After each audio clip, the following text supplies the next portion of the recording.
안녕하세요. 잡쇼강입니다. 한국 축구가 2022 카타르 월드컵 본선 진출을 확정하며 10회 연속 월드컵 본선 진출이라는 위협을 달성했습니다. 역대 11번째 월드컵 본선 진출이며 10회 연속 월드컵 본선 진출은 아시아 국가 중 최초입니다. 파울루 벤투 감독이 이끄는 대한민국 축구대표팀은 2월 1일에 두바이의 라시드 스타디움에서 열린 시리아와의 카타르 월드컵 아시아 최종 예선 A조 8차전에서 김진수와 권창훈의 연속골을 앞세워 2대0으로 승리했습니다. 이 경기로 한국은 6승 2무, 승점 20점을 기록하며 남은 경기와 상관없이 각조 2위까지 주어지는 월드컵 본선 직행권을 거머쥐게 되었습니다.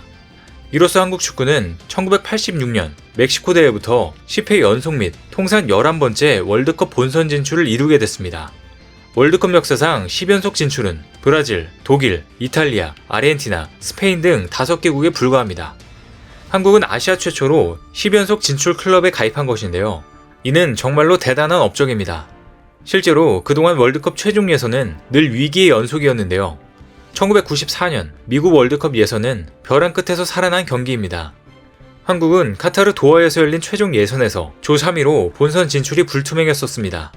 그러나 최종전에서 북한을 3대0으로 제압하면서 같은 시간 이라크의 종료 직전 동점골을 내주고 비긴 일본에 골득실로 앞서 가까스로 본선에 진출했습니다. 그래서 도하의 기적이라고도 불리는데요. 그리고 4년 전 러시아로 가는 길도 어려웠습니다. 한국은 아시아 2차 예선에서 8전 전승 27득점 무실점을 기록하며 펄펄 날았습니다. 하지만 최종 예선은 또 다른 무대였는데요. 갑작스러운 위기에 슈틸리케 감독이 끝내 레이스를 마치지 못한 채 중도 사퇴했습니다. 그리고 신태용 감독이 가까스로 팀을 월드컵에 올려놓으며 안도의 한숨을 내쉬었는데요.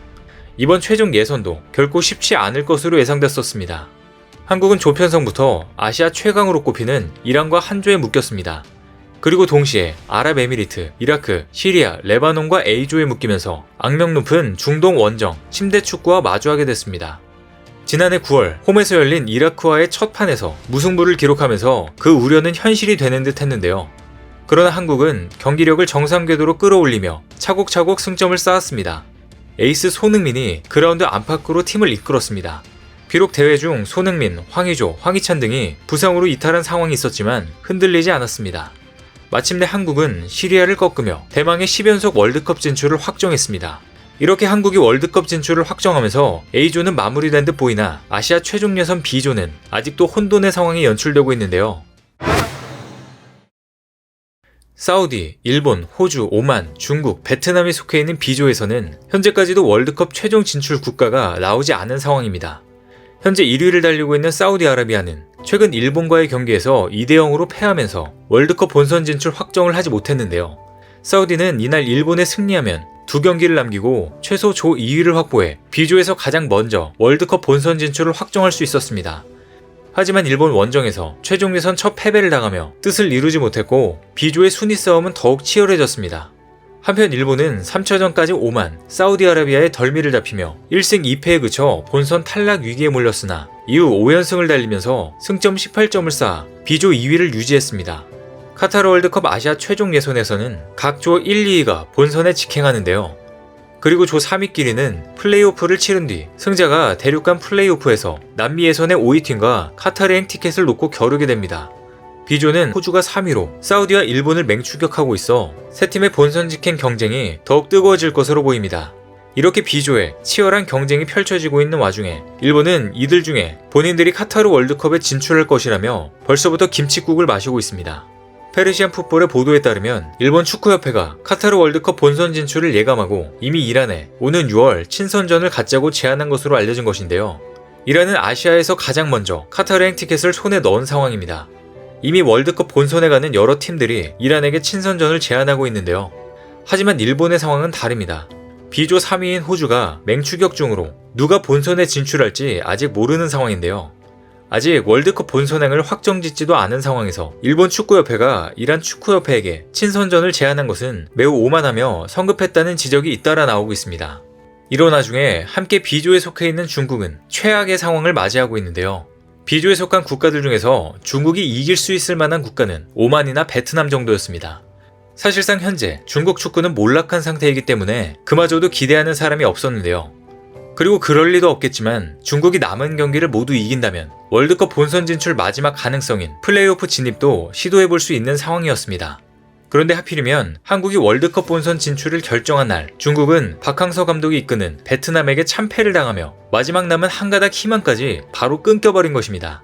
중국은 베트남 하노이에서 열린 아시아 최종 예선 B조 8차전 베트남과의 원정 경기에서 1대3으로 완패했습니다. 이날 경기 결과로 중국은 5경기 연속 무승 포함 총 1승 2무 5패로 승점 5점에 그치며 월드컵 본선 진출 마지막 가능성인 플레이오프 진입마저 좌절됐습니다.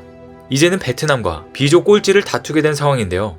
반면 중국을 이긴 베트남은 비록 월드컵 본선에 진출하진 못했으나 사상 처음으로 월드컵 최종 예선에 올라 첫 승리까지 거두며 박항서 매직을 또 한 번 실감케 했습니다. 베트남은 이날 경기 전까지 7연패를 당해 일찌감치 최종 예선 탈락이 확정됐었지만 중국을 상대로 귀중한 1승을 신고하며 환호를 질렀습니다. 박항서 매직이 중국의 신락 같은 희망을 완전히 사라지게 한 것입니다. 이 같은 결과에 중국 내 축구 팬들은 분통을 터뜨리고 있습니다. 월드컵 진출 실패는 물론 베트남에까지 완패한 충격 여파가 엄청난 것인데요. 이전까지 베트남과의 7전에서 전승했던 중국은 이날 경기로 1패라는 오점을 남기게 되었습니다. 심지어 중국 언론들조차도 중국 축구를 비난하고 있는데요. 중국의 신화스포츠는 중국 축구가 앞으로도 중국 팬들을 영원히 짜증나게 할 것이라고 믿는다며 직설적인 비판을 내놓았습니다. 이어 중국 스포츠계에서 중국 축구가 그동안 웃음거리로 거론되어 오기도 했고 중국의 설특집 프로그램에서도 축구가 없어졌다. 그럼에도 베트남에게 패배하는 결과는 예상치 못했다고 덧붙였습니다. 신화스포츠는 하노이의 비극이라는 말로 이날 경기의 충격을 표현했는데요. 중국의 이날 패배는 베트남의 월드컵 최종 예선 첫 승리를 안긴 결과이기도 했습니다. 중국 축구 팬들도 베트남에 패배했다는 기사에 무려 250만 개가 넘는 댓글을 달면서 폭발적인 반응을 보이고 있는데요. 국가대표팀은 죽었다. 거기서 죽어라. 왜 돌아오냐. 지금 당장 해산해라. 차라리 축구에 투자한 돈으로 돼지를 키우자. 지금 이 돼지들을 키우는 것보단 낫다. 중국이 지는 것은 정상입니다. 아직도 중국 축구에 열광하는 사람들이 있나? 축구협회, 남자 대표팀 전체를 해산하라. 매년 수천억 낭비되는 금액을 항공모함에 투자하자. 중국 축구는 항상 전세계 팬들에게 웃음을 가져다 줄 듯. 더 나빠질 계획은 없다. 오마이갓, 258만 개의 댓글을 본 적이 없다. 중국 팬들도 이와 같은 비판적인 반응을 보이고 있습니다. 심지어 SNS에는 한 중국인 남성이 경기를 시청하다가 망치로 TV를 부수는 영상까지 올라왔습니다. 아직도 중국 축구에 기대를 하고 있었다는 게 놀라울 따름인데요. 그런데 그 와중에 중국의 벽걸이 TV는 정말 쉽게 떼어지고 있는 모습입니다. 한편 중국은 2010년대 중반부터 축구 굴기를 내세우며 대표팀을 부흥시키기 위해 노력했습니다. 이를 위해 자국 리그의 규모를 키우고 귀화 선수도 여럿 영입했습니다. 그러나 많은 노력에도 돈으로 월드컵을 살 수 없다는 결과만 남긴 채 중국은 이번에도 월드컵 무대를 밟지 못했습니다. 축구 광팬으로 알려진 시진핑의 계획은 이미 몰락한 상태로 알려지고 있는데요. 시진핑은 2011년 취임 시 중국이 2050년까지 세계 최강의 축구팀을 만들겠다는 야심찬 계획을 내놨었습니다. 2020년까지 축구선수 5천만 명을 육성하고 2025년까지 아시아 축구를 제패하겠다는 중간 목표도 제시했었는데요. 그리고 지금까지 국가적인 전폭적인 지원을 앞세워 막대한 돈을 투자하면서 축구 굴기를 외쳤습니다. 그러나 그런 예상이 나온 지 상당한 시간이 흘렀지만 아직까지 투자량에 비해 초라한 성적만 잇따르고 있습니다. 전문가들은 팀플레이를 할 수 없는 중국의 극단적인 개인주의, 공산당 특유의 부정부패, 그리고 특히 유소년 축구, 즉 기초가 제대로 되어 있지 않기 때문에 발전 가능성이 거의 없다고 보고 있는 것입니다. 2025년에 아시아 인류를 선언한 중국 축구, 시진핑의 중국夢은 점점 멀어져가며 향후 100년이 지나 2125년이 되어도 이루어질 수 없는 꿈이라는 냉소적인 반응만 이어지고 있습니다. 오늘 준비한 소식은 여기까지입니다. 댓글을 통한 여러분들의 많은 의견 기다리겠습니다. 많은 분들의 생각이 모였을 때 진정 가치 있는 지식이 완성될 것입니다. 시청해주셔서 감사합니다.